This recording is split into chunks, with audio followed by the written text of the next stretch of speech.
Yo, yo, yo, guys, what is up? Twist Easy here, and Black Ops 2 has launched. Well, launched yesterday or day before at midnight, and I had the chance to play it for a few hours last night, which was pretty awesome. And this is my first impression video. First off, the gameplay. This right here is my second multiplayer match on this game. I'm using the default M27 class. And I was like I was level 9 in this game or something. I still wasn't using any of my classes that I made because I didn't make any. So I just used this default class, and I did not expect to get a gameplay that quick. It's my second match, and I dropped 40 kills, so the gameplay is pretty entertaining. It's on the map Raid, and we're playing Domination here. So yeah, just enjoy the gameplay while I talk about everything that I found out that I liked and didn't like so much in this game. So pretty much the game was better than I expected, but not exactly what I hoped for. But you're never really gonna get a game that you fully hope for.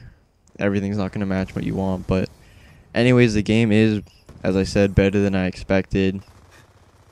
There's a couple things that I've already noticed that are kind of overpowered, especially even when the first couple guns, like the first ones you automatically get when you get to like level 4s, so you can start creating custom classes. The first weapons aren't that great, like the MTAR and I forget, it's this MP. Well, the MP7's all right. SMG. I unlocked the Vector because this is my second game, and I got to play quite a couple more games after this last night, so I got to around like level 20 or something, so I ended up locking the Vector, which I was using a lot playing Nuketown 2025, which by the way is amazing. That's got that Nuketown feel, just same layout and everything, everything's different. Like nothing looks the same, just the layout's there from Black Ops. So yeah, the Vector seemed to be like my favorite. It's my weapon of choice right now until I probably going to use the M27 when I unlock it at level 31, because as you can tell in the gameplay, I dropped 40 kills with it and I really enjoyed using it. So some of the kill streaks are kind of overpowered. I'm not sure like exactly what some of them are even. I only got to use like a couple, like the standard UAV care package, and I used the lightning strike, which I saw a lot of people getting a lot of kills with, but I was only able to get a couple. I don't know, that's just my luck, I guess. I never really, if pretty much if someone gets something and it's like they get a bunch of kills with it, and I'll go ahead and see like, oh yeah, that thing's awesome, I'm gonna use it, and then I end up getting like 2 kills with it. So I don't know, that's just my luck, I guess. But yeah, the lightning strike is pretty sweet kill streak for like one of the lower ones, and I was looking over some of the other ones they brought back. Like I think there's something that's like a blackbird. They brought back dogs, kind of like a gunship sort of thing. I don't know what all of them are. Like I only got to look over a couple. I wasn't really paying attention to that. I just wanted to go ahead and play a couple games and just get a feel for it.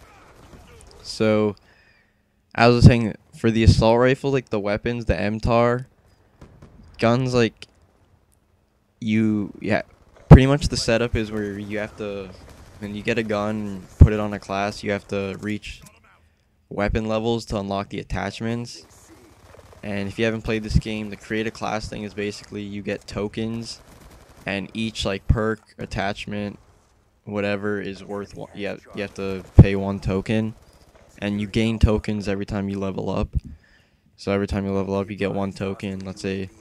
And then they have these wild cards where one I was using on my Vector class was like, you get 3 attachments on your primary, but to get that you have to take away like something, because there's a max amount of space on your class that you can have. So for me to put laser sight, reflex, and it was laser sight, foregrip, and suppressor on my Vector, I had to take away my concussion grenades just to have that space and to put everything on there. And for secondaries, I've only been using I forget what it's called, like the B2ZR or B2K3. I don't know exactly what it's called. I'm sorry about that, but It's like a Raffica kind of. It's like a 3-round burst secondary pistol, so it's all right. Don't really like using secondaries that much. Oh, and another thing on this, knifing it's horrible. I don't know what they're thinking or why they're not doing this, but the only game I could ever I can see where the knifing was actually doable and it would work like all the time was Montfort 2, where the knife actually worked. See, I don't know how this dude got a knife, because that dude's like, every time I run up, if someone's running at you and you're running at them and you're right there and you go and knife them, like, it does not work. It'll work maybe like 2 out of 10 times. You just knife right past them and then you end up getting shot when you go by him and he shoots you in the ass. But I don't know. They should have fixed that. I hope maybe they will in the future, because I know the Black Ops knifing wasn't that good, and then Montfort 3 knifing was pretty bad too. And I guess they didn't realize, or they should realize, that in this game, like, they should have stepped it up, and because knifing's a pretty big part of the game if you think about it. If there's a lot of close, like really, really close quarter stuff, where it's gonna be way better to just boom knife than have to unload a couple shots into somebody that close. So the knifing's not that great, but it's caused a couple problems, but not too many. So this M27 here, it's pretty awesome assault rifle. I don't have it yet. I'll probably get it by tonight at level 31, but I've been using the MTAR and the Type 25. The MTAR is alright. It seems like a bit weak, and then the Type 25 seems better with certain attachments on it, like the quick draw handle, I think it's called. Makes it a little bit more steady, like less recoil and bounce and when you're shooting. And some of the perks I've been using and trying out are, first perk I was using toughness and hardline. Hardline's obviously the same as it was when it takes less to get your score streaks and kill streaks. So I was using cold-blooded and extreme conditioning, I think, was the other one. Oh yeah, lightweight, cold-blooded, extreme conditioning I was using on my Vector class. I don't even know what the perks were on this default class. And I kept forgetting that if you saw when I was switching to my secondary, this default M27 class has like a launcher or some sort on the secondary. So there's a couple times in this game where, like, I shot a couple dudes and didn't get the full kill, and I tried to switch to my secondary, and I noticed I had this huge ass launcher, and I was like, oh yeah, and died, right? So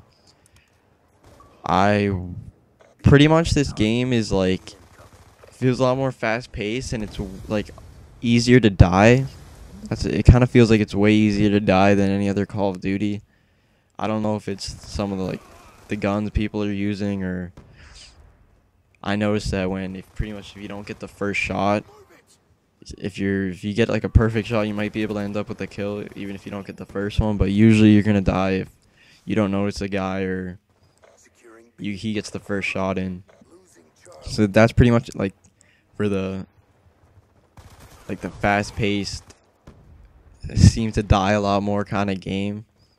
But it's got that Black Ops feel, just a little bit more obviously futuristic with the weapons, as in all the crazy attachments and stuff you can put on it. And I noticed that the laser sight on like the submachine guns, especially on the Vector, what I've been using, it's pretty helpful. It's like it's got a laser that comes out of the barrel, and it's awesome for hip fire. It's like pretty much I'll walk around on Nuketown 2025 just not even aiming down sights and just hip firing with the laser sight and just racking up kills. So, and the leveling ups just like in any other Call of Duty, you're gonna level up through private, the first ranked, and I think 55 is the highest. It's like that's the max level in this game. I don't even know how many prestiges there are. I'm not sure. I haven't checked or read up about it, but I know level 55 is the last level. And sniper wise, I used the DSR for like a game. It was alright. I want to try and I have to unlock some of the attachments first, because I know like the ballistic CPU or whatever, it's supposedly supposed to be really good on snipers. And then of course the ballista sniper rifle is supposed to be really awesome, but you don't unlock that till like level 50 or 40 something.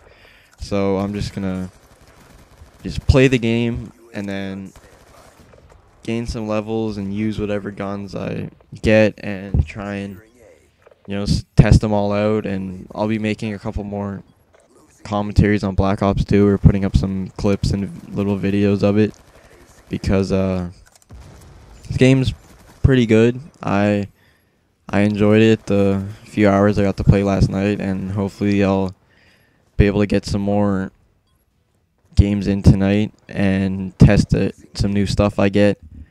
And here, 40-17 was my final score. It was pretty good for my second ever multiplayer match on this game. Thanks for watching, guys. I hope you enjoyed Black Ops 2 content, and I'll be posting more, and expect some more Halo 4 content as well, because both these games are really amazing. I'm going to play them both. And yeah, guys, been Twist Easy. I'm out. Peace.